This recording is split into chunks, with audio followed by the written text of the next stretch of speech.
Horrifying. A mother died in the night giving birth. 3 newborn triplets screamed until their throats were raw, starving, and trembling.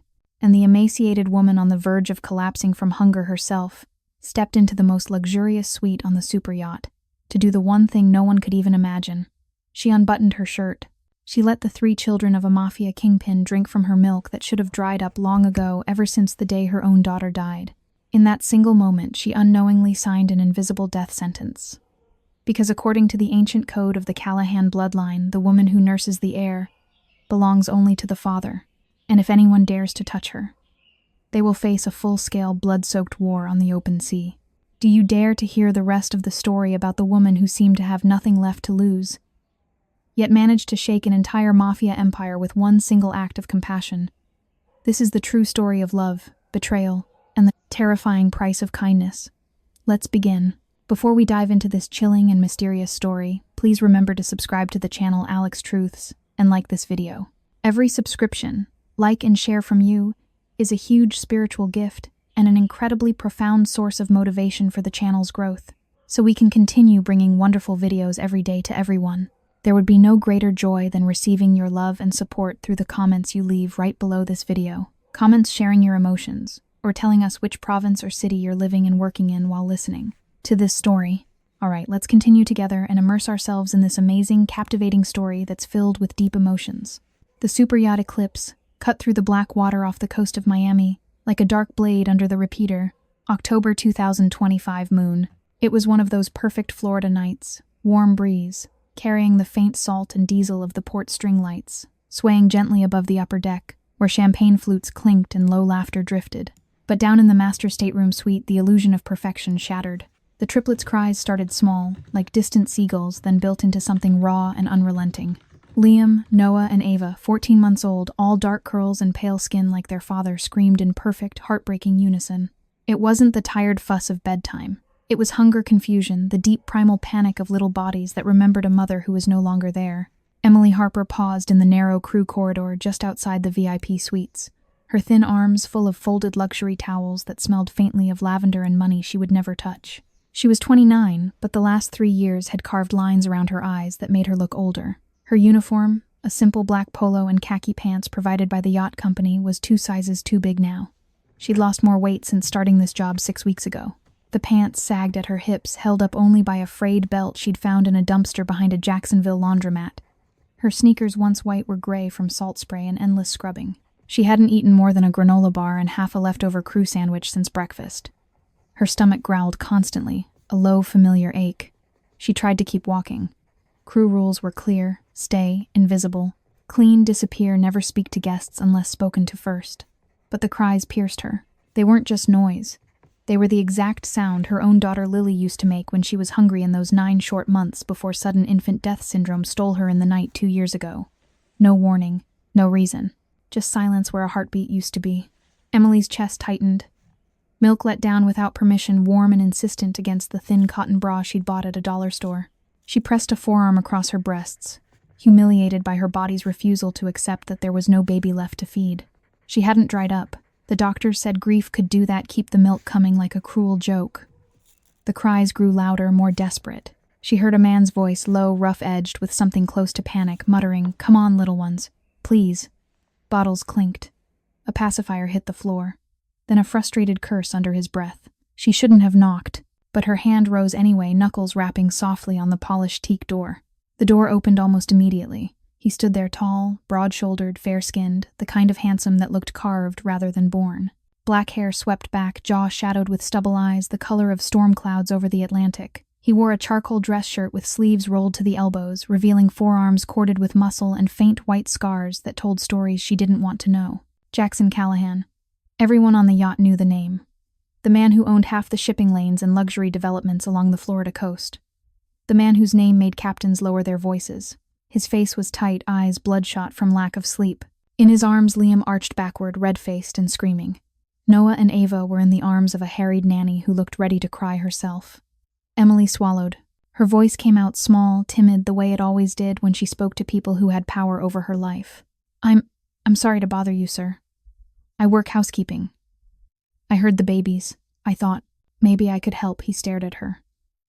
For a second, she thought he would slam the door. Then Liam let out another piercing wail, and something in Jackson's expression cracked raw, helpless, a man who commanded fear from grown men, but could not quiet his own children. "Come in," he said, voice low and gravel rough. Quickly. The suite was obscene. Marble floors, silk drapes, a king-sized bed that probably cost more than Emily's entire life savings, which was currently $17.43 in crumpled bills in her locker. A massive flat screen showed muted news. Champagne bottles sweated in silver buckets. The scent of expensive cologne and baby powder mixed strangely. Emily stepped inside, feeling like dirt on clean carpet. Her shoes squeaked. She kept her eyes down. The nanny looked at her with exhausted relief. "He's tried everything," she whispered. "Bottles rocking, singing. They won't take anything." Emily nodded, not trusting her voice. She set the towels on a chair, careful not to touch anything expensive, and approached slowly. Jackson shifted Liam to one arm. His eyes tracked her every movement, suspicious, protective. But beneath it, she saw the guilt, the kind that ate a man alive. She recognized it because she wore the same look every morning in the tiny mirror of her shared crew bunk. "May I?" she asked softly, holding out her arms. He hesitated. Then with visible effort, he passed Liam over. The baby was hot, damp, with tears, tiny fists flailing. Emily cradled him the way she'd once cradled Lily, rocking gently, humming the same lullaby her mother used to sing. "Shh, sweet boy. It's okay. Mama's here." She didn't realize she'd said mama until Jackson inhaled sharply. Liam quieted slightly, turning his face into her neck. Noah and Ava watched her with wide, tear-filled eyes. Emily's heart pounded so hard she felt dizzy. She was holding 3 babies who weren't hers, on a yacht that could buy her whole neighborhood, with a man who could probably have her fired with one phone call. Or worse. But the cries were easing. She glanced at Jackson. "They're hungry. Really hungry. The bottles. Sometimes they just want." Her cheeks burned. She couldn't say it. Not out loud. His eyes darkened. Understanding flashed. Then pain. Deep, consuming remorse. "Their mother," he said quietly, voice breaking on the word. "She died giving birth to them. 14 months ago. Complications. I couldn't." He stopped jaw working. "I've been trying. Every night, but they won't take the formula like they used to." Emily's throat closed. She knew that kind of loss. The kind that left you hollow. "I'm so sorry," she whispered. He looked at her, really looked. Saw the thinness of her wrists, the shadows under her eyes, the way her uniform hung off her frame. Saw the grief she carried like a second skin. "You have children?" he asked. "Had." The word came out choked. "A daughter. Lily. She passed 2 years ago. SIDS." The silence was deafening except for the soft hiccups of the babies. Jackson's hands clenched at his sides. Guilt twisted his features, violent tearing. A man who had everything, yet nothing that mattered. "What do they need?" he asked, almost pleading. Emily swallowed hard. Her body was already answering. Milk soaked through her bra, damp spots blooming on her polo. Humiliating. But the babies were suffering. Some babies, especially ones who were breastfed at first. They refuse artificial nipples when they're upset. They want... She met his eyes, terrified. Skin. Warmth. The real thing. He stared. Then understanding hit like a blow. His face paled, then flushed. Conflict raged in his eyes, pride, desperation, something deeper, almost reverent. "Your offering." His voice was hoarse. She nodded barely. "If you'll let me, just to calm them, I still have milk from before." My body never stopped. He looked like a man watching his world tilt. Then Liam let out another desperate cry, and Jackson broke. The nanny stepped forward. "Sir, I can take them to the nursery." "No." His tone was absolute. "Give her privacy. Everyone out." The nanny hesitated, then left with the other 2 babies, promising to wait just outside. Jackson led Emily to a small sitting area separated by silk screens. A plush sofa. Dim lighting. He stood guard at the doorway, back turned, fists clenched so tight his knuckles whitened. Emily sat. Her hands shook violently as she unbuttoned her polo, peeled back the damp bra. The air was cool on her skin. She felt exposed, worthless, a poor woman offering the only thing she had left in a world that had taken everything. Liam latched immediately, greedy and frantic. Then she took Noah, then Ava, one by one, rotating them. Tears streamed down her face silently. It wasn't Lily. It would never be Lily. But the rhythmic pull, the soft weight against her chest, the way their cries melted into sighs, it cracked something open inside her. Something she thought had died with her daughter. Outside, Jackson stood like stone. His breathing was uneven. Guilt clawed at him. How many nights had he lain awake, hating himself for failing his children, for failing their mother? And now this stranger, this thin, exhausted woman with haunted eyes, was giving them peace when he could not. He felt it then. The first surge, not just gratitude, something fiercer, overwhelming. Love sudden and violent like a storm breaking over the ocean. He wanted to protect her, keep her, shield her from the cold nights she'd clearly known, from the hunger from the world that had let her fall so far while he rose so high. When the last baby sighed in sleep, cheeks flushed and fists curled, Emily buttoned her shirt with trembling fingers. She stood legs unsteady, dizzy from emotion and low blood sugar. She carried the sleeping triplets back to the cribs. Jackson turned. Their eyes met. "Thank you," he whispered, voice rough. "You have no idea." Emily looked down. "I was happy to help. They're beautiful." He stepped closer, not touching, but close enough she felt his heat. "Your name?" "Emily. Emily Harper. Jackson Callahan." He swallowed. "I owe you more than I can ever repay." She shook her head. "You don't owe me anything." But in his eyes she saw it, the debt he felt, the sudden, fierce need to keep her safe. And beneath it, the first spark of something passionate, intense, consuming. Emily's heart raced. Fear, confusion, a tiny, terrified flicker of hope. She backed toward the door, legs numb. "I should go. Crew curfew." He nodded once, but as she slipped out, he watched her go, fists clenched, already planning how to find her again. The cries had stopped, but something else had just begun. Something unstoppable. Something that would tear both their worlds apart and put them back together in ways neither could yet imagine. Emily slipped out of the master suite on legs that felt like they belonged to someone else. The corridor lights were dim, golden pools on polished teak that made her sneakers look even dirtier. She pressed her back against the cool wall for a second, just breathing, trying to stop the shaking. Her shirt was still damp against her skin, the faint, sweet smell of milk clinging to her like guilt. She had just held 3 strangers' babies to her chest. She had fed them. She had said mama without meaning to. And the man who owned this floating palace had looked at her like she had handed him back his soul. She walked faster, head down, arms wrapped around herself, as if she could hold all the pieces together. The crew mess was 2 decks below. She needed water, something to stop the dizziness that kept tilting the floor. She hadn't eaten since the stale bagel at 6 that morning, and even that had been half of what the galley hand had thrown away. Her stomach clawed itself, a familiar hollow pain. Halfway down the companionway stairs, she heard raised voices, sharp male edged with menace.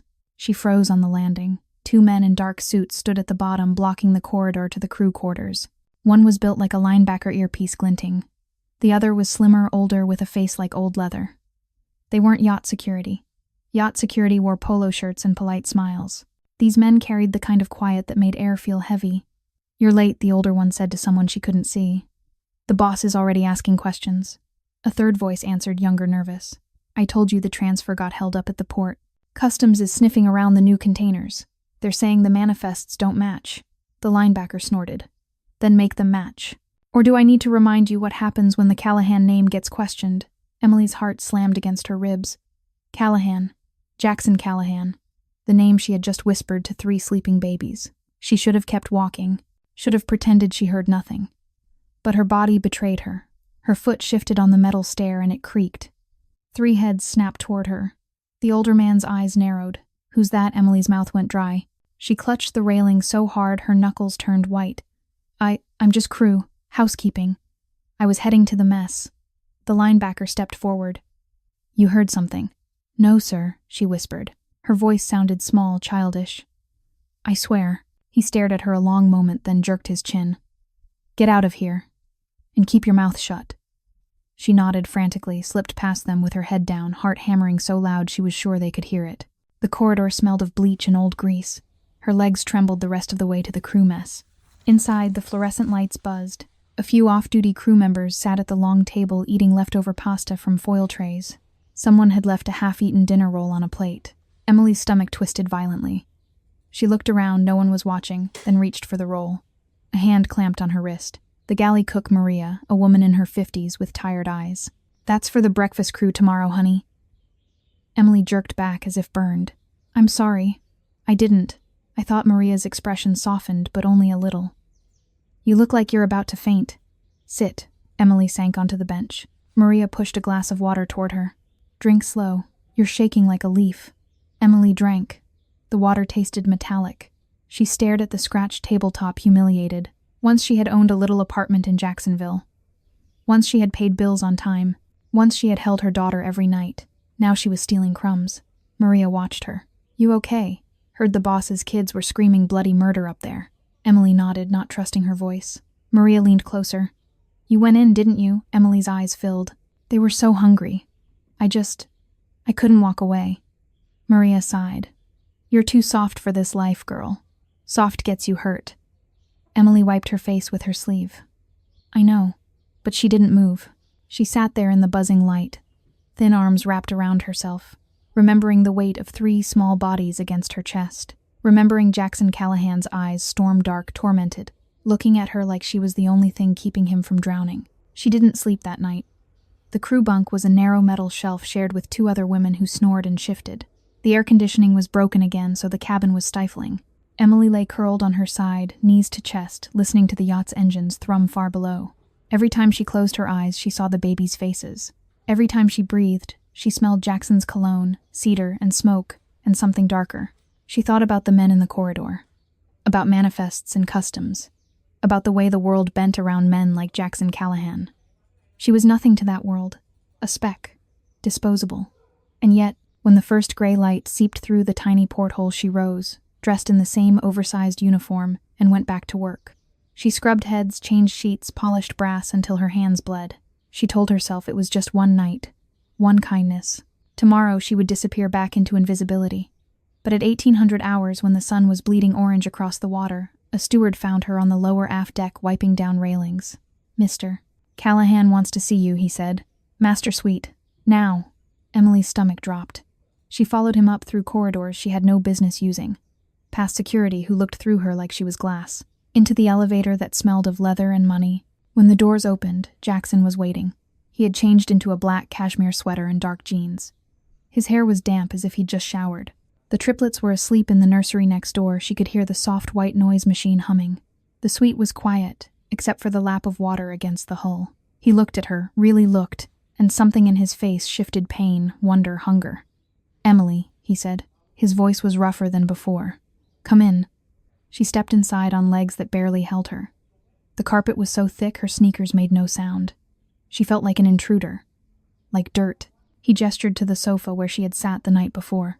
"Sit, please." She perched on the very edge, hands clasped so tightly her nails dug into her palms. He stood across from her, hands in his pockets, shoulders tense. "I haven't slept," he said. "Not really. Not for 14 months. Last night was the first time those babies slept through. Because of you." Emily stared at her lap. "I'm glad they're okay." He took one step closer. "You cried while you fed them." Her breath caught. She hadn't realized he'd seen. "I heard you," he continued softer. "I heard every quiet sob. And I stood there hating myself because I couldn't give them what you did. I have everything. Money, power, people who jump when I speak. And I couldn't feed my own children." His voice cracked on the last word. Emily looked up then. His eyes were wet. Not tears, not yet, but close. A man who had never cried in public was standing in front of her, stripped raw. "I'm not asking you to stay," he said. "Not like that. But I need to know your story. Why you're so thin. Why your hands shake. Why you look like you haven't slept in years." The question hit like a slap. No one had asked her that in so long. She opened her mouth, closed it. Then the words spilled out small and broken. "I lost my apartment after Lily died. The medical bills. Even with insurance, it wasn't enough. I couldn't work for months. I lived in my car for a while. Then shelters. Then nothing. I took this job because it was the only thing that fed me and gave me a bed. I'm behind on everything. I have $17 left. I eat what gets thrown away. I'm nothing, Mr. Callahan. I'm just trying to survive." Silence stretched. Then he moved fast, sudden crossing the space between them, and dropping to one knee in front of her, so they were eye level. "Emily," he said, and his voice was fierce, almost angry. "You are not nothing. You are the woman who gave my children peace when I couldn't. You are the woman who made me remember what hope feels like." He reached out slowly, giving her time to pull away. When she didn't, he took her cold hands in his warm ones. "I don't know what this is yet," he whispered. "But I know I felt it the second you held Liam. It hit me like a freight train. I want to protect you. I want to keep you safe. I want to make sure you never go hungry again." And God help me, I want to keep looking at you the way I'm looking at you right now. Emily's vision blurred. Her heart felt like it was tearing itself in two fear, longing disbelief. You don't know me. I know enough, he said. And what I don't know, I want to learn. Every single thing. He lifted her hands and pressed a kiss to her knuckles, soft, reverent, burning. Emily's breath shuddered out. She felt dizzy, numb, like the world had tilted off its axis. This man, this powerful, dangerous, broken man, was looking at her like she was the miracle. Outside, far below on the Miami docks, she knew men were watching. Men who wanted what Jackson had. Men who would use any weakness, and she had just become the biggest one. But in that quiet, golden suite with the babies sleeping peacefully next door, Jackson Callahan looked at Emily Harper and felt the first true flame of love ignite in a heart that had been cold for 14 months. And Emily, poor, broken, terrified Emily, felt the first dangerous spark of something she hadn't dared name in years. Hope. The next morning, the Eclipse was still anchored off Miami Beach, rocking gently in the turquoise swell, but inside Emily the world had tilted permanently. She woke before the alarm, body aching from the thin bunk mattress and the cold that seemed to live permanently in her bones. The other two women in the cabin were already gone early galley shift, so she had the tiny space to herself for once. She sat on the edge of the bunk, bare feet on the cold linoleum, and stared at the small mirror taped to the bulkhead. Her reflection looked like a ghost, hollow cheeks. Dark circles that no amount of concealer could hide, hair pulled back so tightly it hurt her scalp. She was 29 years old, and felt like she had lived 3 lifetimes of loss. She hadn't eaten since the water glass in the mess the night before. Her stomach was a tight, nauseous knot. She pressed a hand there, felt the sharp jut of ribs beneath the oversized polo. Yesterday she had fed 3 babies. Today she wasn't sure she could feed herself. She dressed mechanically, tucked the stray hairs behind her ears, and headed up to start her shift. The corridors were quiet. Most guests were still asleep. She carried her cleaning caddy like a shield, moving silently past the marble and brass and crystal that mocked her every step. She was polishing the handrail on the grand staircase when she heard footsteps deliberate heavy. She looked up. Jackson Callahan stood 3 steps below her. He wore a simple white linen shirt and navy trousers today. Sleeves rolled again, forearms tanned against the pale fabric. The morning light caught the faint scar along his left cheekbone, something she hadn't noticed in the dimness of the suite last night. He looked like he hadn't slept either. Emily, he said. The sound of her name in his mouth still made her stomach flip, half fear, half something warmer she didn't dare name. She straightened, clutching the rag so hard her knuckles whitened. Good morning, sir. He winced at the formality. Please. Just Jackson. She swallowed. I have to finish this deck before noon. I know. He climbed the remaining steps until he was level with her. Close enough she could smell his clean, expensive soap and the faint salt of the sea on his skin. But I need to talk to you. Privately. Now. Her heart stuttered. I can't leave my post. I'll lose hours. I need the pay. His jaw tightened. She saw the flash of something dark. Anger not at her, but at the situation. At whatever world had reduced her to begging for every hour's wage. Then we talk here, he said quietly. But you need to hear this. He glanced around empty corridor, no cameras in this section, then stepped closer, voice dropping to a near whisper. Last night, what you did for my children, it wasn't just kindness. In my family, in the old Irish ways, my grandfather carried over from Boston when he built everything we have. It means something deeper, something binding. Emily's breath caught. She felt the railing press into her back, cold metal grounding her. He continued, eyes never leaving hers. When a woman nurses the children of the head of the family, especially when they're the only heirs, especially when they're multiples, she becomes sacred. The tradition says she gives life where death tried to take it. She becomes the mother of the line in the eyes of the old families. And in the old families, the mother of the line can only belong to one man, the father. The words landed like stones in still water. Emily stared at him. You're saying, they'll think you're mine, he finished, voice rough. Not because I want to own you. God, Emily, that's the last thing I want. But because that's how the old code works. And once word gets out, and it always does, you become a target. Not just to me. To every rival who wants to hurt me. Her knees buckled. She gripped the railing harder, the world tilting sideways. Dizziness crashed over her in waves. She saw black spots, felt the cold sweat break across her forehead. Jackson reached out instinctively, steadying her elbow with a gentleness that belied the strength in his hand. Easy, he murmured. Breathe. She tried. Couldn't. I didn't know, she whispered. I just wanted to help. I didn't mean I know. His thumb brushed the inside of her elbow, barely a touch, but it burned. I know you didn't, and I hate that my world is touching you. I hate it so much I can barely stand it." She looked up at him, then really looked. Saw the torment carved into his features, the gnawing guilt, the violent self-loathing. A man who commanded empires, who could snap his fingers and make problems disappear, was standing in front of her unraveling because of what his legacy might cost her. "I've spent 14 months drowning in guilt," he said, voice cracking. "I couldn't save their mother. I couldn't save them from missing her. And now I'm the reason you're in danger. I should send you away. Put you on the next tender to shore with enough money to start over somewhere safe. But the thought of you walking away..." He stopped throat-working. "It rips me open." Emily felt tears sting her eyes. "Why do you care so much? You don't even know me." "I know enough."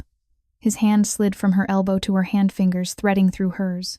"I know you're starving, and you still gave everything you had left to 3 children who weren't yours. I know you cried while you did it, and you didn't ask for anything in return. I know you're terrified right now, and you're still standing here listening to me instead of running." He lifted her hand to his chest, pressing her palm over his heart. It thundered beneath her fingers. "I felt it the second you took Liam from me," he whispered. "Like something inside me woke up after being dead for 14 months. It's burning, Emily. It's burning me alive. I don't understand it. I don't deserve it. But I can't let you go back to a life where you go hungry, where you sleep in the cold, where no one sees how extraordinary you are." She stared at their joined hands, her thin, work-roughened fingers against his strong, steady ones. The disparity was obscene. He wore a watch that probably cost more than she'd earned in her entire life. She owned nothing but the clothes on her back and $17 in crumpled bills. "I'm nobody," she said, voice breaking. "I have nothing to give you. Nothing." "You already gave me everything," he answered fiercely. "You gave my children back their peace. You gave me back hope. And if the old ways say you're sacred to me, then I will protect you with every breath I have left. Not because of tradition, because I can't imagine a world where you're not safe." Footsteps echoed from the upper deck, 2 men in dark suits descending the staircase. Jackson's body tensed instantly. He stepped in front of her, shielding her with his broad frame. The older of the 2, the same one from the corridor last night, stopped short when he saw them. His eyes flicked from Jackson to Emily, then narrowed. "Boss," he said carefully, "we need to talk. The Moretti crew just made contact. They heard about the woman who calmed the children. They're curious." Jackson's voice turned cold, lethal. "Tell them she's under my protection. Anyone who comes near her answers to me." The man hesitated. "They won't like that answer. Then they can come say it to my face." Jackson's tone left no room for argument. "Now get off this deck." The men retreated, but not before the older one cast Emily a long, calculating look. When they were alone again, Jackson turned back to her. His face was pale, jaw clenched, so tight a muscle ticked in his cheek. "They know," he said quietly. "Already. Word travels faster than I thought." Emily felt the numbness spread through her chest, down her arms, into her legs. She swayed. Jackson caught her before she could fall, pulling her gently against him. "I've got you," he murmured into her hair. "I've got you." She stood there, trembling in the circle of his arms, surrounded by more luxury than she had ever imagined, and felt the first true terror of what it meant to be seen by a man like Jackson Callahan. And beneath the terror, something else stirred, small, fragile, terrifying in its intensity. The beginning of trust. The beginning of something that might one day be love. But right now, all she could feel was the violent, tearing storm inside her heart. The desperate wish to run, the aching need to stay. The overwhelming, impossible realization that this powerful, broken man was already falling for her with a guy, force that could either save her or destroy them both. The rest of that morning passed in a haze of motion Emily could barely track. She finished the staircase railing, then moved to the sun deck to wipe down the teak loungers. Though her hands shook so badly the cloth kept slipping. Every few minutes she caught herself glancing toward the master suite doors, half expecting Jackson to appear again, half terrified that he would. The sun was climbing, turning the water into blinding silver, but she felt cold in the way. Only someone who had spent too many winters sleeping in a rusted sedan with cracked windows could feel cold. The wind off the Atlantic cut through her thin polo like it was paper. Lunch break came at 12:30. She was allowed 30 minutes. Most crew ate in the mess, but Emily had learned to stretch hers by hiding in the crew laundry room, sitting on an overturned bucket, nibbling whatever scraps she could scavenge without being seen. Today, there was nothing. The galley had been cleaned out early for a special guest lunch. She pressed her forehead against the cool metal dryer door and tried not to cry.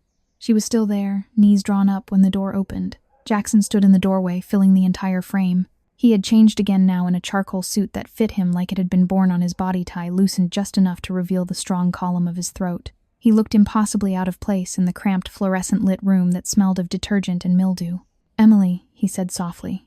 She scrambled to her feet, wiping her face with her sleeve. I'm sorry, don't apologize. He stepped inside, closing the door behind him. The small space immediately felt smaller.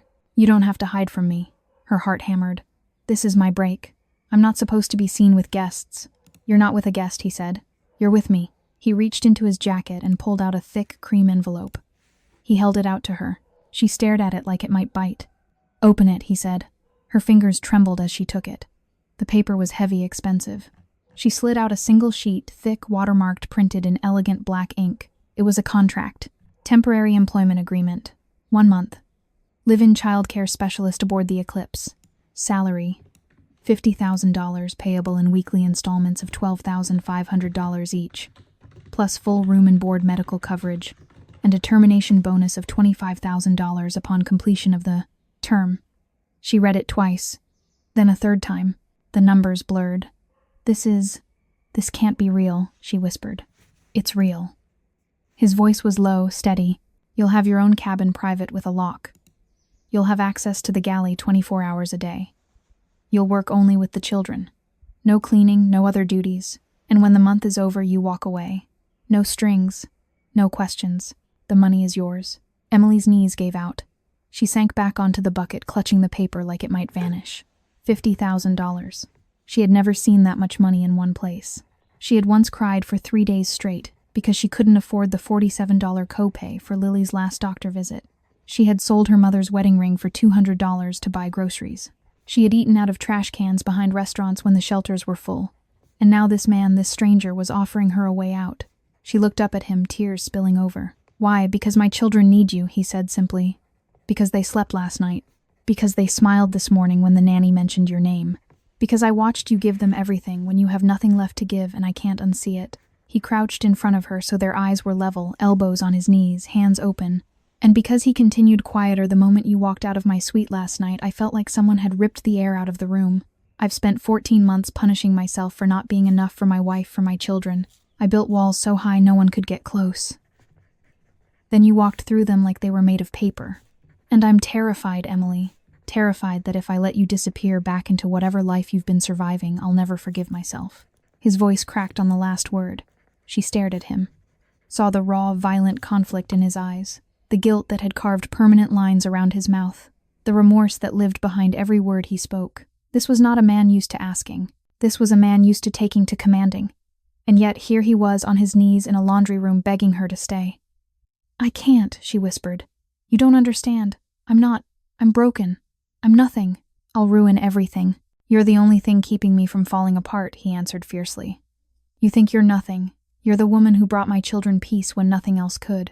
You're the woman who made me remember there's still light in the world. Don't tell me you're nothing. He reached out slowly, brushed a tear from her cheek with his thumb. The touch was electric.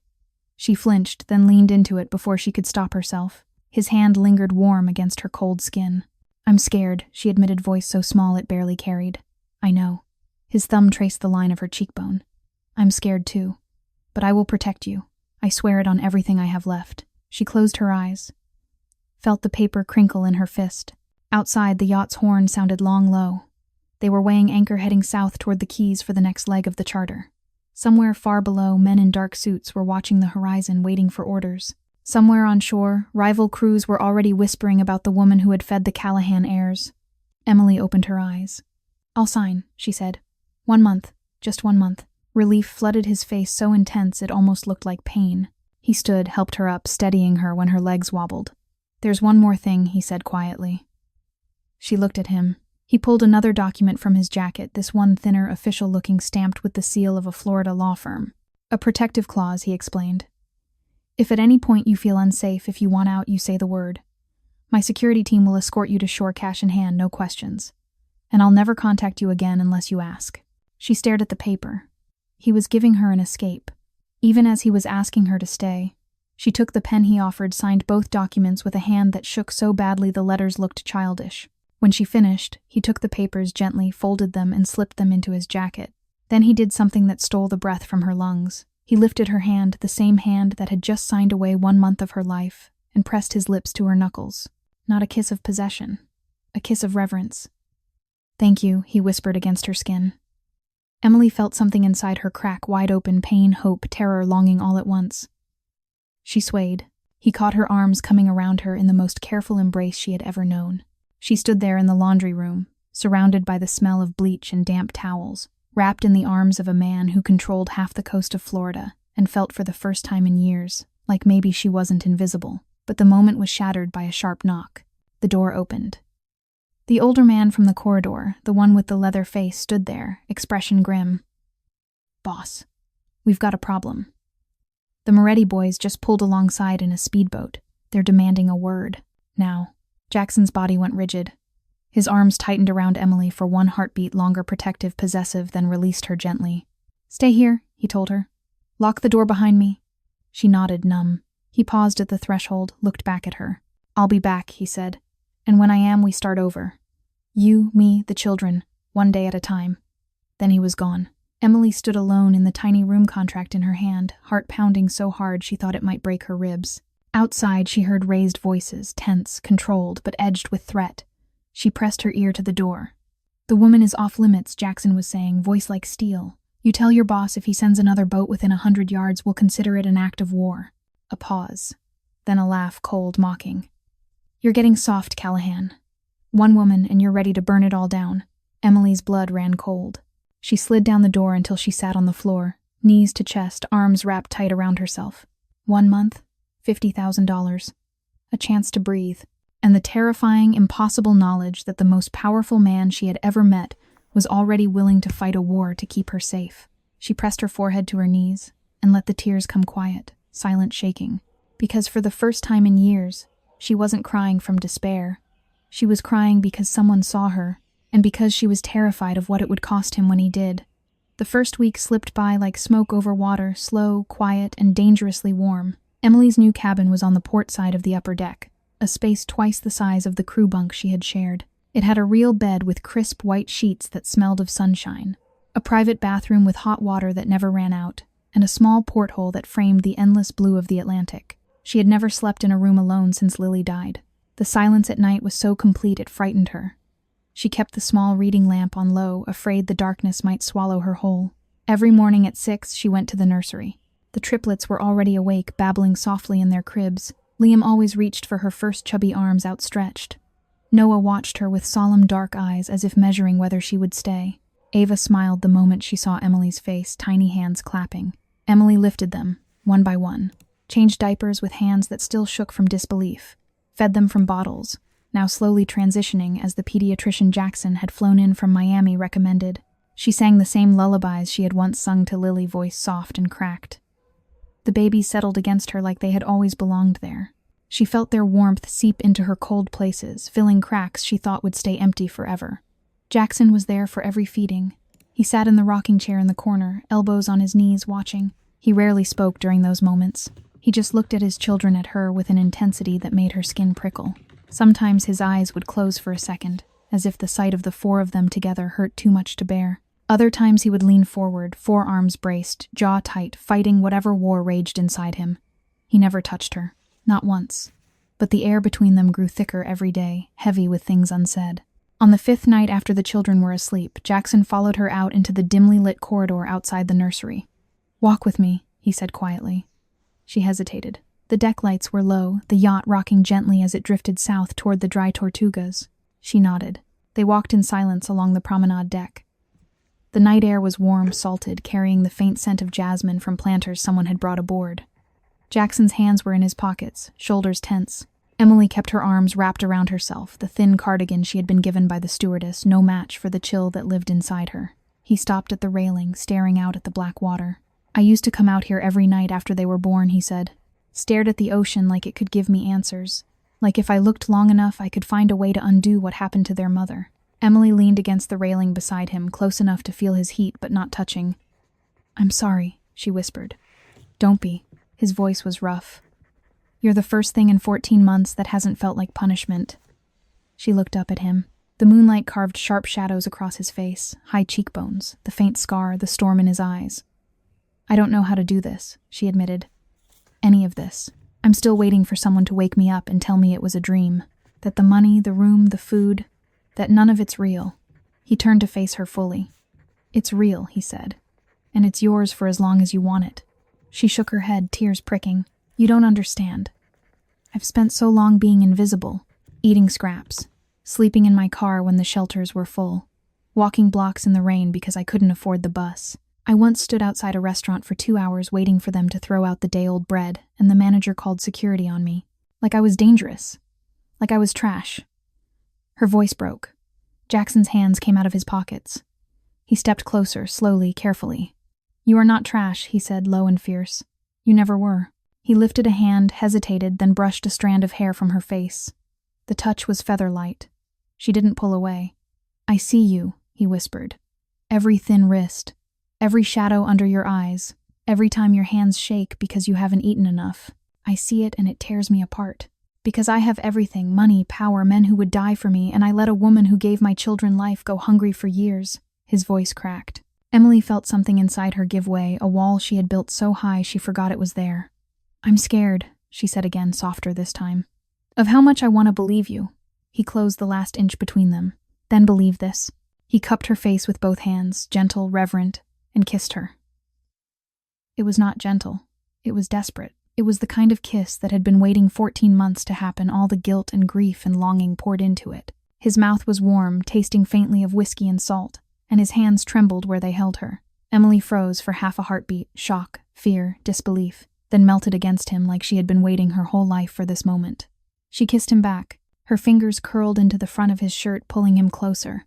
He groaned against her lips, a low, broken sound, and deepened the kiss, one hand sliding into her hair, the other wrapping around her waist, holding her like she might disappear. The world narrowed to the heat of his body, the thunder of his heartbeat against hers, the way he kissed her like she was air and he had been drowning. When they finally broke apart, both breathing hard, foreheads pressed together, Jackson's voice was raw.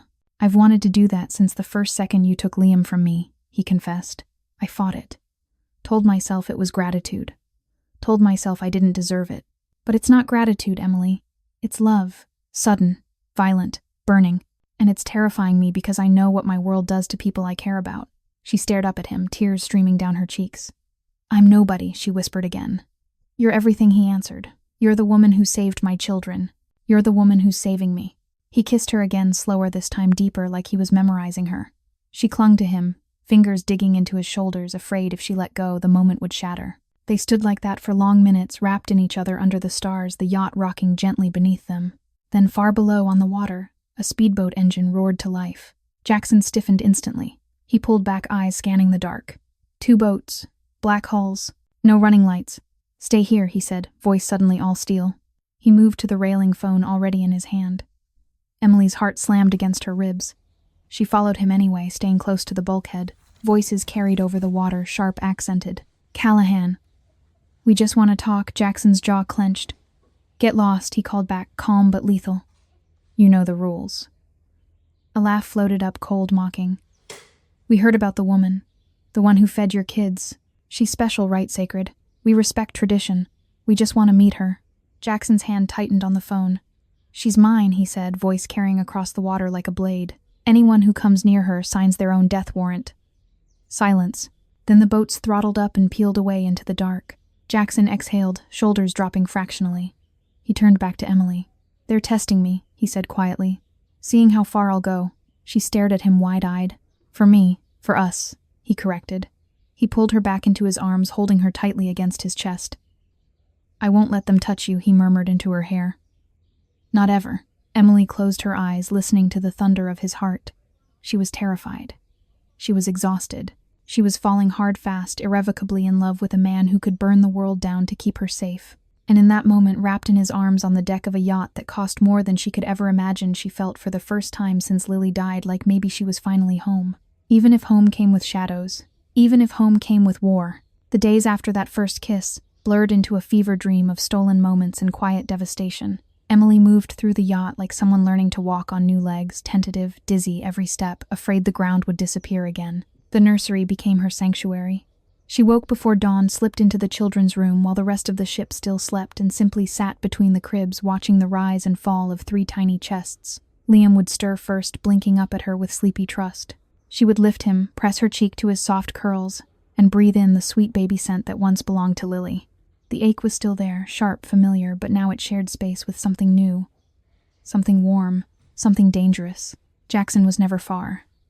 He appeared in doorways, leaned against walls, watched her with eyes that burned. He brought her coffee in the mornings, real coffee, not the instant packets she used to hoard in her car. He brought her fruit from the galley strawberries so red they looked painted mangoes sliced into perfect golden fans.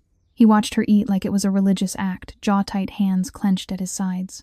"You're too thin," he said, one morning voice rough with something close to anger. "You're still shaking when you think I'm not looking." She looked down at the plate in her lap, half a mango, a few berries. Her stomach twisted. She wasn't used to fullness. "I'm trying," she whispered. "It's just, my body forgot how." He knelt in front of her, then took the plate from her trembling hands and fed her a piece of mango himself. The sweetness exploded on her tongue. She closed her eyes, humiliated by the tear that slipped free. "I hate this," he said quietly. "I hate that you've been starving while I've been eating meals that cost more than most people's rent. I hate that I didn't find you sooner." She swallowed. "You couldn't have known. I should have." His voice cracked. "I should have seen." The guilt in him was a living thing, gnawing, relentless. She saw it in the way his shoulders bowed when he thought she wasn't watching, in the way he stared at the ocean at night, like it owed him answers. Their kisses grew hungrier. In the shadowed corners of the promenade deck, in the narrow hallway outside the nursery, in the quiet of her cabin after the children were asleep. He kissed her like a man's starved hands, framing her face, thumbs brushing her cheekbones as if she might shatter. She kissed him back with everything she had left, fear, longing, disbelief, clinging to his shoulders like he was the only solid thing in a world that kept trying to drown her. On the 8th night, they sat on the wide cushioned bench at the stern, the yacht drifting in the glassy black water off Key West. The stars were so bright they looked close enough to touch. Jackson pulled her against his sidearm, around her shoulders, her head on his chest. She listened to his heartbeat, steady, strong, and felt her own stutter in response. "I need to tell you something," she said softly. He tensed. "Anything." She took a breath. I'm pregnant." Silence.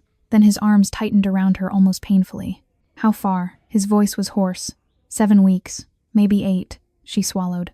"I found out yesterday when the ship's doctor did a routine check. I didn't know.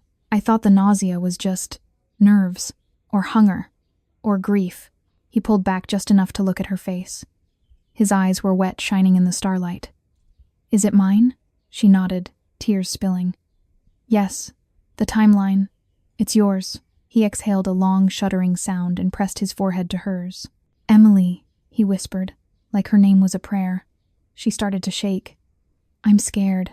I'm so scared. I lost Lily. I can't lose another one. And I'm not strong enough.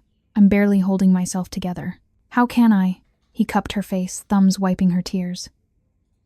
"You won't lose this baby," he said fiercely. "You won't lose anything ever again. I swear it. I'll get the best doctors in the country. I'll build you a hospital if I have to. You're not alone anymore." She laughed through her sobs, broken, disbelieving. "You say that like it's easy. It's not easy." His voice cracked. "It terrifies me.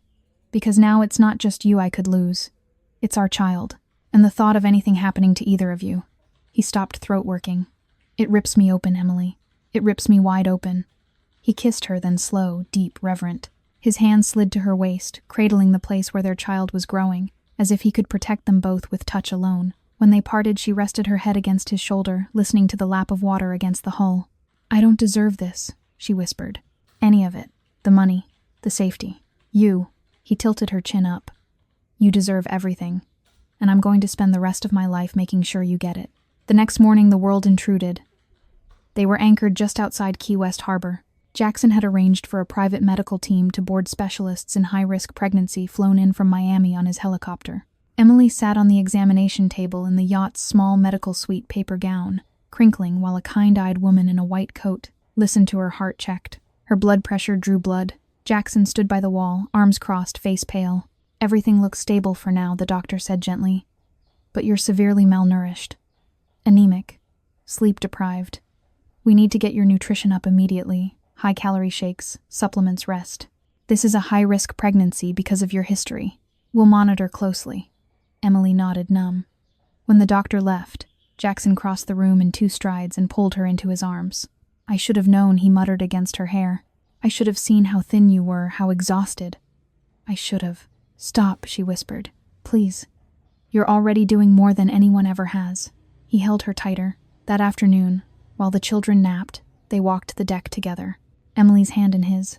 For the first time, she didn't flinch when crew members saw them. She let him keep her close. Then the radio crackled. "Sir." 3 boats approaching. Fast. No markings. Jackson's body went rigid. He pulled Emily behind him. "Get her to the safe room," he told the security chief, who appeared at the rail. "Now." Emily's heart slammed against her ribs. "No," she said. "I'm not leaving you. You are." His voice was steel wrapped in velvet. "For the babies. For our baby." He kissed her hard, quick, desperate, then turned to the approaching boats. Emily was hustled below heart in her throat, tears burning. Through the small porthole, she watched Jackson stand at the rail alone, unflinching as 3 sleek black speedboats circled closer. She pressed her hand to her stomach, to the tiny life inside her, and felt the world tilt again. Love had found her. Fear had found her. And now danger had found them both. The afternoon sun hung low over the water like a molten coin, turning the sea into a sheet of hammered gold. The Eclipse had drifted farther south during the night, now anchored in the calm turquoise shallows between Key West and the Marquesas Keys. Emily stood at the railing of the private observation deck, one hand resting lightly on the curve of her still flat stomach, the other gripping the polished teak so tightly her knuckles ached. She had spent the morning in the nursery rocking Ava to sleep while Liam and Noah napped side by side. The quiet had felt sacred, 3 small hearts beating steadily, the soft hush of their breathing, the only sound in the world. Jackson had kissed her goodbye at the door, slow, lingering his palm, cupping the back of her neck as if he could anchor her to him forever. "I'll be back before dinner," he'd promised against her lips. "We have a reservation at that little place on Duval Street. Just us. No security, no interruptions." She had smiled, then fragile and hopeful, because for once the future had felt possible. Now she watched the horizon, trying to convince herself the tightness in her chest was only morning sickness. The first explosion came without warning. A dull, distant thud like someone had punched the hull from underneath. Then a second sharper crack that rattled the deck beneath her feet. Emily stumbled, catching herself on the railing. Black smoke billowed from the starboard side, thick and oily, rising into the perfect blue sky like a signal flare. Alarms shrieked through the ship. She ran. Barefoot, heart slamming against her ribs, she tore down the companionway stairs toward the nursery. The corridor lights flickered once, twice, then died. Emergency red strips glowed along the floor. Crew members shouted, running past her in both directions. Someone grabbed her arm. Security, she thought, but she wrenched free. "The children!" she screamed. "I have to get the children." The nursery door was already open. The nanny was inside, pale as chalk, trying to lift both Liam and Noah at once while Ava wailed in her crib. Emily pushed past her. She scooped Ava first, tiny body hot with fear, then reached for Liam. "I've got them," she gasped. "Go get to the lifeboats." The nanny hesitated, then fled. Emily balanced 2 toddlers on her hips, Ava clinging to her neck, Liam's face buried against her shoulder. She grabbed the emergency life jackets from the wall rack, bright orange, too big for tiny bodies, and fumbled to buckle them on with shaking hands. Noah was still in his crib, crying so hard his face was purple. She lifted him last, pressing him against her chest, feeling the frantic flutter of his heart against hers. The ship lurched, another explosion, closer this time. Glass shattered somewhere above. Heat rolled down the corridor like an open oven door. Emily ran. Smoke stung her eyes, burned her throat. She coughed, stumbled, kept going. The main deck was chaos crew, shouting orders, guests in life jackets streaming toward the lifeboats. Flames licked up from the engine room, vents hungry and orange against the sunset. She spotted Jackson. He was at the far rail, black shirt torn at the shoulder, face streaked with soot. He was directing his security team, voice calm but commanding, even as fire crawled along the starboard side. When he saw her with his 3 children clutched to her chest, his expression fractured. "Emily." He sprinted toward her, dodging a crew member who stumbled past. He reached them in seconds, took Noah from her arms, then pulled her against his side with his free arm. "Are you hurt?" His voice was raw. She shook her head, coughing. We're okay. Another explosion, smaller but close. The deck shuddered. Sparks rained down. Jackson looked around, eyes narrowing. They hit the fuel lines. This isn't random. They're trying to sink her. Emily's knees buckled. He caught her, held her upright. "We have to get to the life raft," he said. "Now." They ran together, Jackson carrying Noah, Emily holding Liam and Ava, the baby's cries lost in the roar of fire and shouting. Smoke choked the air. Heat pressed against their skin. They reached the aft deck, just as flames erupted through a nearby hatch. Jackson kicked open the life raft locker, yanked the inflation cord. The bright yellow raft burst open with a hiss, tumbling into the water below. He turned to her. Go first, he said. I'll hand them down to you. She shook her head, tears streaming. I can't leave you. You're not leaving me. His voice cracked. You're saving our children. Our baby. His hand brushed her stomach, quick, reverent. Please, Emily. She nodded, numb. He helped her over the rail, lowering her onto the swaying raft. She reached up, took Liam, then Ava. Jackson passed Noah down last, then jumped after them. The raft bobbed violently as the Eclipse listed harder to starboard. Flames roared higher, devouring the beautiful white superstructure. Emily huddled in the center, the 3 toddlers pressed against her, their small bodies shaking. Jackson knelt beside her, one arm around her shoulders, the other shielding the children from the heat. I'm sorry, he whispered, voice breaking. I'm so sorry I brought you into this. She turned her face into his neck, breathing him in smoke, salt fear. We're alive, she said. We're all alive. He held her tighter, rocking them all gently as the raft drifted away from the burning ship. In the distance, the 3 black speedboats circled once more, slow, predatory, then vanished into the dusk. Jackson watched them go, jaw-clenched eyes dark with something lethal. They'll pay, he said quietly. Every single one of them. Emily pressed her lips to his temple, tasting soot and tears. She had nothing, no home, no money, no safety. But she had him. She had their children. She had the tiny heartbeat growing inside her. And in the middle of the burning ocean, surrounded by fire and ruin, she felt for the first time the fierce, unbreakable certainty that she was no longer alone. Even if the world was trying to tear them apart, even if love had come wrapped in flames. The yellow life raft bobbed like a child's toy in the vast darkening ocean. Flames roared behind them, devouring the Eclipse in hungry orange tongues that lit the sky like a second sunset. Emily huddled in the center of the raft, the 3 toddlers pressed tight against her chest, their small faces buried in the folds of her smoke-stained shirt. Liam whimpered softly. Noah stared wide-eyed at the burning ship, and Ava had cried herself into exhausted hiccups. Emily rocked them all as best she could, one arm around each boy, the other cradling Ava, whispering nonsense lullabies through cracked lips. Jackson knelt beside her, one hand steady on the paddle, the other resting protectively on her shoulder. His face was streaked with soot and sweatshirt torn open at the collar, revealing the hard planes of his chest rising and falling too fast. He kept glancing back at the burning yacht, then at her, then at the children, as if counting them, making sure they were still real.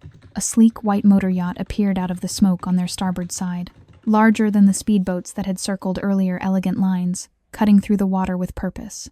Relief flooded Emily's chest. Help, she whispered. They've come to help.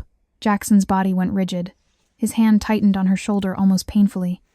Stay down, he said, voice low and dangerous. The new yacht slowed, drifting close enough that Emily could see the name painted in gold script along the bow. Vengeance. A ladder rattled down. Men in dark shirts leaned over the rail, faces shadowed. A familiar voice called out smooth, almost warm. Jax, thank God you're alive. Get them up here before that thing goes down completely. Emily's heart lifted. It was Luca Jackson's underboss. The man who had always stood at his right hand, quiet and loyal. The man who had once brought her a blanket when she shivered on the observation deck. The man Jackson trusted with his life. Jackson didn't move. Luca, he said, voice flat. What are you doing here, rescuing you? What else? Luca laughed, but the sound was wrong, too sharp, too forced. Come on, boss. The kids need to get out of the smoke. Jackson's eyes narrowed. He looked at the men lining the rail, too many too still.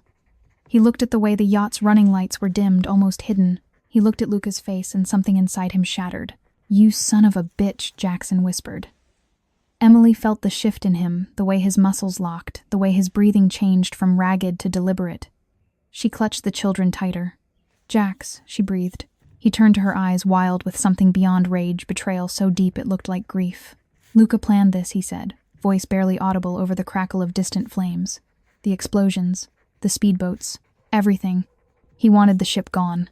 He wanted me gone. And he wanted you. Emily's world tilted. Dizziness crashed over her in sickening waves. She swayed, clutching the babies harder. No, she whispered. He wouldn't. He would. Jackson's voice cracked. Because in his mind, when the boss falls, the empire passes. And the sacred woman, the one who nursed the heirs, passes with it. Luca's voice floated down again, patient now, almost gentle. Don't make this harder, Jax. Hand her over. The kids can come too. I'll take care of them. You know I will. Jackson stood slowly, placing himself between the raft and the waiting yacht. You touch her, he said, voice carrying across the water like a blade, and I will burn everything you've ever loved to ash. Luca sighed, the sound of a disappointed parent. You always were too sentimental. That's why you're weak now. He nodded to the men at the rail. They raised rifles not to shoot but to aim. Steady. Professional. Emily's breath stopped. She pressed her face into Ava's soft hair, trying to shield all 3 children with her thin body. Jackson looked back at her, once eyes burning with a love so fierce it looked like pain. "Whatever happens," he said, "you run. You take them and you run." Then he dove. Not into the water, onto the ladder. He climbed with terrifying speed, muscles straining, ignoring the shouts, ignoring the rifles trained on him. He reached the deck in seconds, slammed into the first man with the butt of his own rifle, then drove an elbow into another's throat.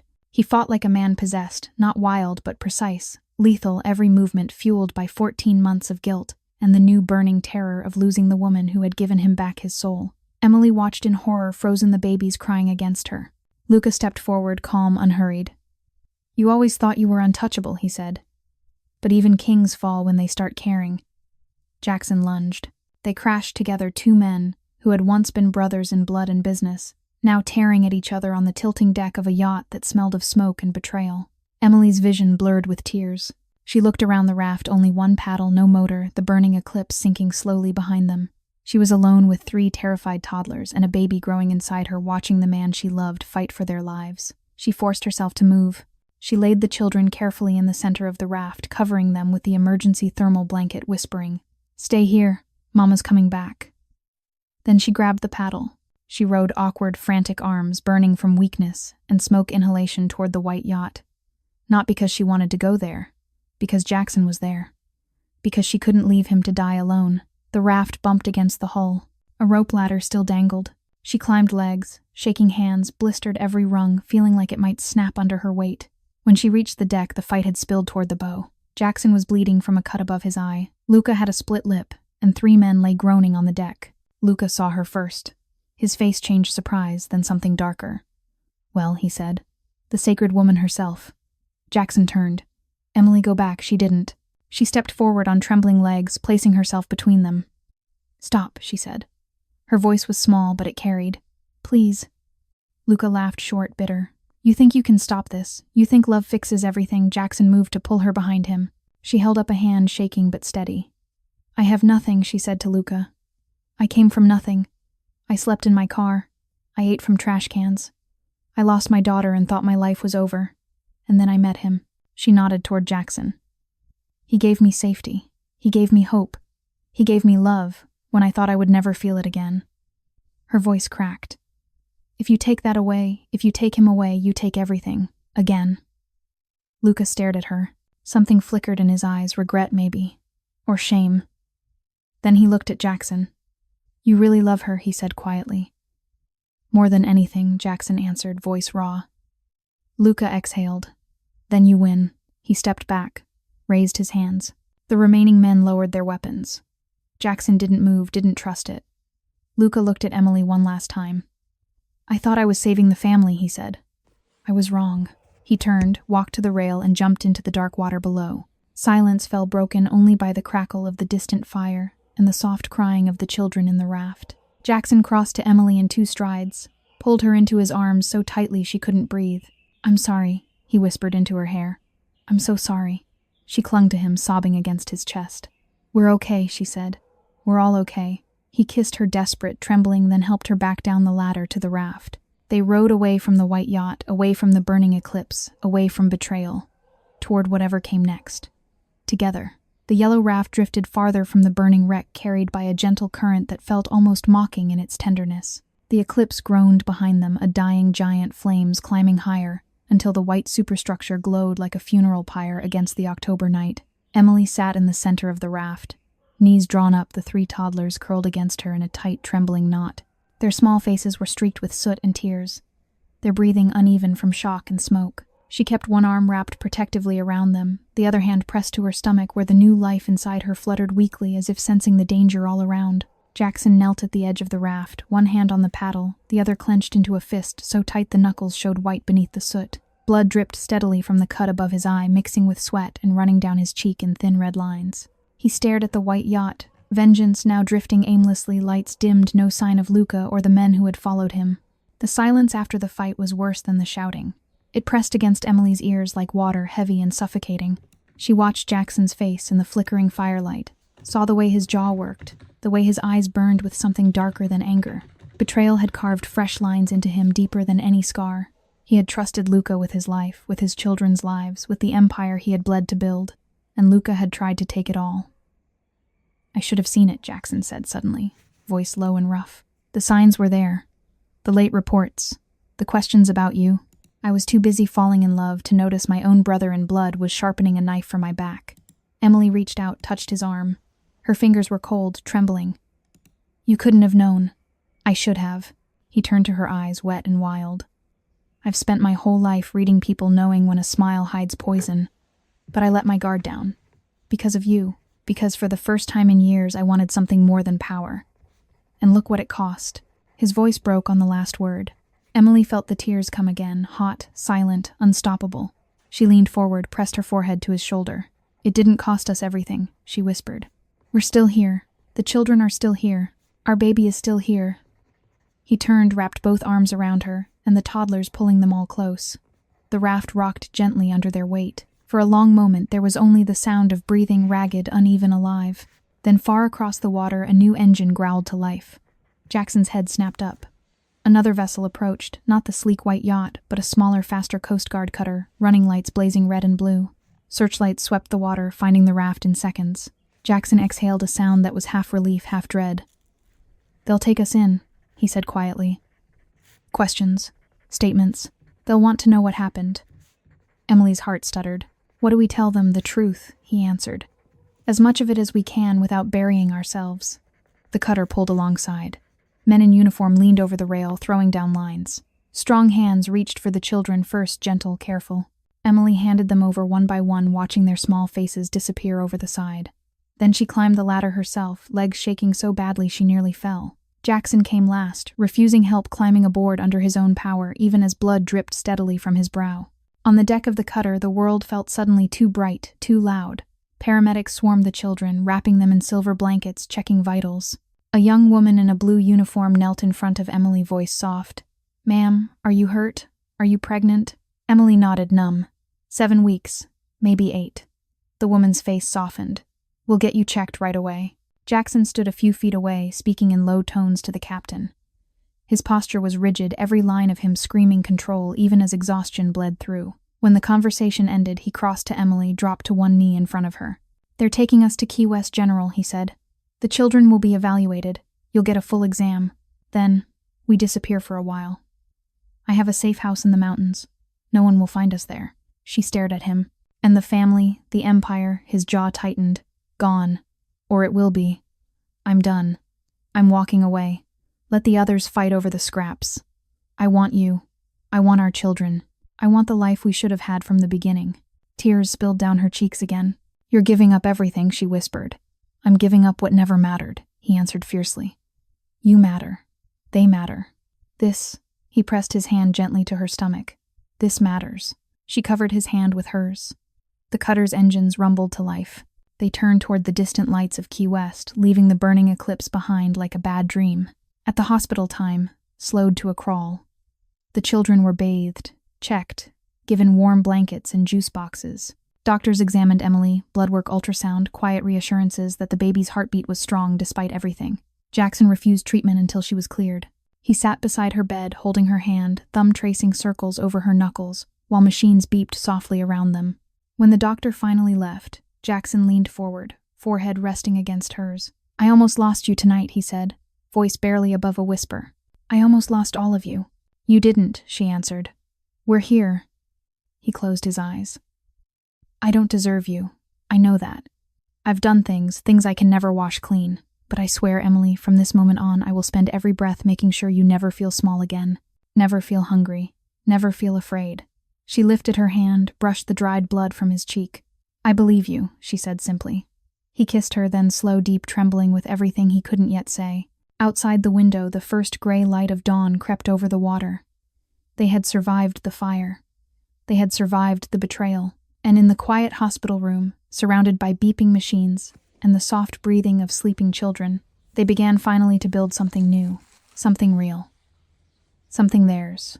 The hospital room in Key West General smelled of antiseptic and salt air drifting through the half-open window. Dawn had come and gone.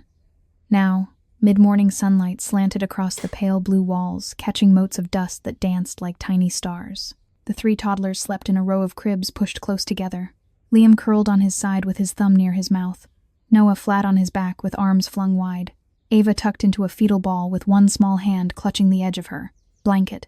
Monitors beeped softly, steady rhythms that had become the background music of survival. Emily sat on the edge of her own bed, legs dangling bare feet, not quite reaching the floor. She wore a thin hospital gown that tied loosely at the back, the kind of garment that made her feel even smaller than she already was. An IV dripped steadily into her left arm, fluids, vitamins, iron things her body had forgotten it needed. The ultrasound machine still stood in the corner screen, dark now, but the image of that tiny flickering heartbeat remained burned behind her eyelids. Jackson stood at the window, back to her arms, braced on the sill. He had refused to leave for even a moment. His shirt was gone, replaced by a borrowed scrub top that stretched too tight across his shoulders, and the cut above his eye had been cleaned and butterfly-stitched. Dried blood still flecked his hairline. He hadn't slept, hadn't eaten, had barely spoken since they'd arrived. Emily watched him, heart aching in a way that felt both new and ancient. "Jackson," she said softly. He didn't turn. She slid off the bed, bare feet, silent on the cool tile. The IV line tugged gently. She carried the pole with her like a shepherd's staff. When she reached him, she laid her free hand on his back between the shoulder blades where tension had knotted every muscle into stone. He exhaled a long shuddering sound and finally faced her. His eyes were red-rimmed, haunted. The man who had once commanded fear with a glance now looked like someone who had stared into the abyss and found it staring back. "I keep seeing it," he said, voice low and cracked. "The flames. The raft. Your face when you climbed onto that deck. You could have died. Our child could have died. Because I trusted the wrong man. Because I built a life on blood and power, instead of something real." Emily shook her head. "You didn't know. I should have." His hands came up, cupped her face with a tenderness that belied the tremor in them. "I've spent years telling myself I was protecting my family, that every deal, every threat, every body left behind was for them. But the truth is uglier. I did it because it was easier than feeling. Easier than admitting I was afraid of losing everything again." Tears slipped down her cheeks. She didn't wipe them away. "I was nothing when you found me," she whispered. "A ghost in a uniform too big for me. I ate what people threw away. I slept in my car until the windows iced over inside.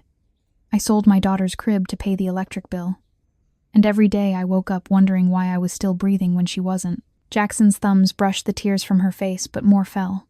"And then you looked at me," she continued, voice breaking. "You saw me. Not the hunger. Not the shame. You saw me. And you loved me anyway. I loved you the second you took Liam from my arms," he said fiercely. "Before I even knew your name. It hit me like a bullet, sudden burning, impossible to ignore. I tried to fight it. Told myself it was gratitude. Told myself I didn't deserve to feel anything good ever again. But it wasn't gratitude. It was love. Raw. Overwhelming. The kind that makes a man willing to burn his entire world down just to keep one woman safe." He dropped to his knees in front of her, right there on the hospital tile. Strong, proud Jackson Callahan on his knees before a woman who owned nothing but the gown on her back and the children sleeping a few feet away. "I'm done," he said. "Done with the empire. Done with the fear. Done pretending I can keep you safe while living in shadows. I'm giving it all away. Let the families tear each other apart over the scraps. Let the council decide who sits on the throne next. I want out. I want a house somewhere quiet, Colorado maybe. Mountains. Snow in winter. A yard where the children can run. A life where you never have to wonder where the next meal is coming from, where you never have to sleep cold again." Emily stared down at him, vision blurring. "You'd give up everything," she whispered. "I already have," he answered. "The second I kissed you on that deck, I gave it up. The power, the money, the fear. None of it means anything without you. Without them." He nodded toward the cribs. "Without this." His hand rested gently on her stomach. She sank to her knees too, facing him, their foreheads touching. "I'm scared," she admitted. "I've never known anything but loss. I don't know how to trust forever." "Then let me show you," he said. "One day at a time, one breath at a time. I'll prove it every morning when you wake up warm, every night when you fall asleep safe, every time you look at me and see a man who would die before he let you hurt again." He reached into the pocket of the borrowed scrubs, pulled out a small velvet box that had no business being there, simple black, unadorned. Emily's breath caught. He opened it. A single diamond, small, perfect, nothing ostentatious, sat on a plain platinum band. "I don't want anything flashy," he said quietly. I want something that feels like us. Honest. Real. I want to marry you, Emily Harper. Not because of tradition. Not because of some old Irish code. But because I love you more than I've ever loved anything in my life. Because you saved me when I didn't even know I was drowning. Because I want to spend every remaining day making sure you never feel small again. Tears streamed down her face. She couldn't speak. Could only nod once, twice, frantically. He slid the ring onto her finger with hands that shook as badly as hers. Then he kissed her. Not the desperate, hungry kisses of the past days. This one was slow, deep, reverent. The kiss of a man who had walked through fire and found the only thing worth saving on the other side. When they parted, both crying, both laughing through tears, he pulled her into his lap on the hospital floor and held her like she was the most precious thing in the world. The children stirred Liam first, then Noah, then Ava, small voices calling Mama in sleepy confusion. Emily looked at Jackson. He smiled, small, broken, beautiful. "Let's go home," he said. "Not to a yacht," she answered. "Not to a mansion. Just home." He nodded. "Home," he echoed. And in that quiet hospital room, with sunlight spilling across the tile, and 3 sleeping children dreaming of safety, 2 broken people found the beginning of something whole, something that no fire, no betrayal, no empire could ever take away. 6 months had passed since the night the ocean tried to claim them. The Colorado Rockies rose sharp and silent around the small ranch house nestled in a valley near Estes Park. Snow dusted the pines like powdered sugar, and the air smelled clean pine wood smoke and the faint sweetness of winter hay. The house itself was modest by any standard. Jackson had once known 2 stories of warm cedar siding, a wide front porch, a stone chimney that never stopped smoking. No marble floors, no security gates, just a gravel driveway, a wooden swing hanging from the oak out front, and windows that glowed gold against the December dusk. Inside, the living room smelled of cinnamon and roasting chicken. A Christmas tree stood in the corner, simple, decorated with strings of popcorn and paper stars the children had made. Liam, Noah, and Ava, now almost 2 years old, raced in mismatched socks across the rug, laughing as they chased the reflection of twinkling lights. Their cheeks were rounder now, their eyes bright with the fearless joy only children who have never known hunger can carry. Emily stood at the kitchen island apron tied over her sweater, stirring a pot of hot cocoa. Her hair was longer, softer, falling in gentle waves past her shoulders. The hollows of her cheeks had filled out. Her arms no longer looked fragile enough to snap.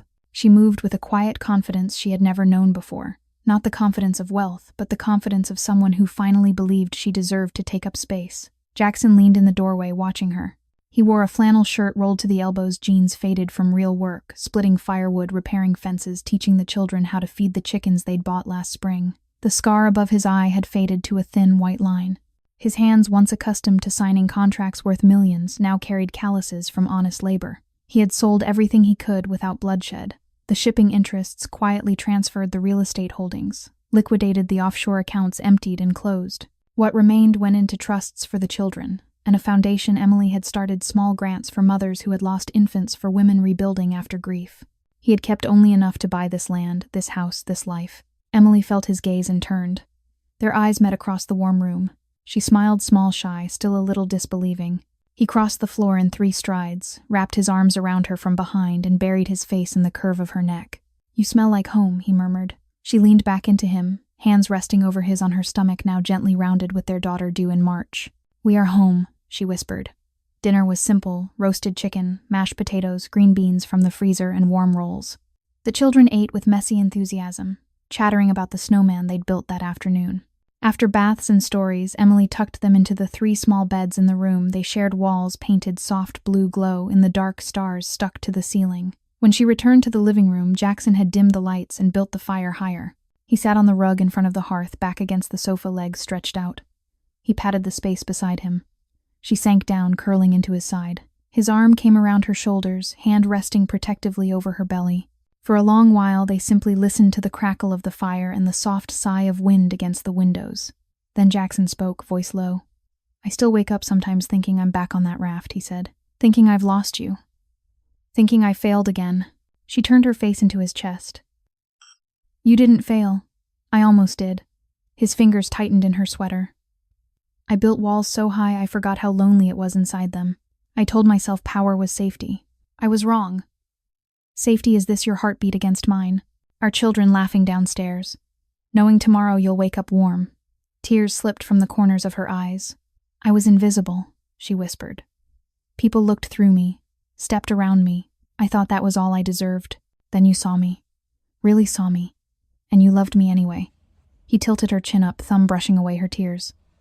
I love you because of who you are, he said.